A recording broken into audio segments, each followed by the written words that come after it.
ఇంతంత బీరకాయకు అర్ధశేరు మసాలా అంటే గిదే. పోయేది బారానా, వచ్చేది షారానా. ఇగో ఆఫీసర్లు చేస్తున్న పనోటి కూడా గిట్లనే ఉన్నది.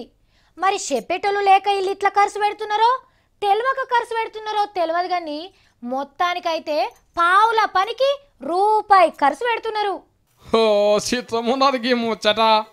షారానా కోడికి బారాన్ని ఎచ్చమేస్తారు అంటాను మా నాయన అంటుంటే గీసోంటి కచేరు ఉన్నది అనుకునేటోంది కానీ మన దేశంలో పైసలు తయారు చేసేటోళ్ళు గట్లనే చేస్తున్నారంట. మన ఒక్క రూపాయి నోటు ఉంటుంది కదా, దాన్ని తయారు చేయాలంటే రూపాయి మీద 14 పైసలు ఎక్కువనే అవుతున్నాయంట. ఎంత గమ్మత్తున్నది కదా ఐకి ముచ్చట. 10 రూపాయలు ఖర్చు పెట్టి కుందం తయారు చేసి 9 రూపాయలకు అమ్మినట్లు ఎరిగి ఖాతా. నాయం సొంటి ఇగరమ్మంతులుగా పైసలు ముద్రించే బ్యాంకు వాళ్ళ తనలు ఎరగవచ్చు.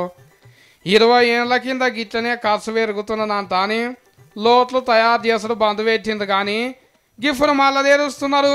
ఈ ముచ్చట ఇంటుంటే నాకు ఒకటి ఆడికొచ్చింది, ఎవరికి చెప్పకుంది. గదేంటంటే రూపాయి 14 పైసలు ఖర్చు పెట్టి 1 రూపాయి నోట్ తయారు చేస్తున్నారు కదా, మరి 1000 రూపాయలకి ఎంత ఖర్చు అవుతుంది? ఏవో 4-5 రూపాయలు ఖర్చు అవుతుంది. అంత కాదనుకుంటే 10 రూపాయలు అనుకోరారుంది. మరి 15 రూపాయలు ఇస్తే 1000 రూపాయలు నోట్ ఎవరాన్ని ఇస్తారా?